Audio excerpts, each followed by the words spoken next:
দেশের উত্তরের জেলাগুলোতে আগেভাগেই দেখা দেয় শীত। সাধারণত অক্টোবরের শেষের দিক থেকে শীত অনুভূত হয়। নভেম্বরে শীত বেড়েছে। এ অবস্থায় লেপ্তশোক বানানোর ধুম পড়েছে রংপুরে। কেউ কেউ পুরনো লেপ্তশোক ঠিকঠাক করিয়ে নিচ্ছেন।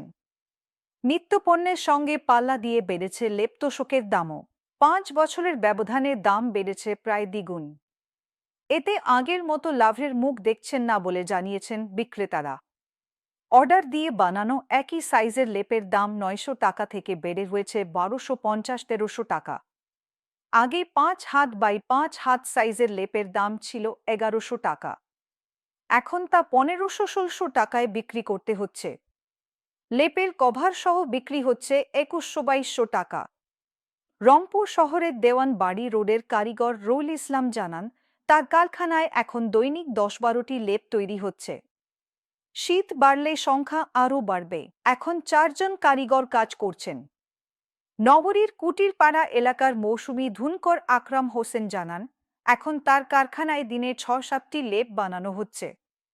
শীত বাড়লে 15-20টি লেপ বানানো হবে। লেপ্তশোকজাজিম তৈরির উপকরণের সঙ্গে বেড়েছে কারিগরদের মজুরিও।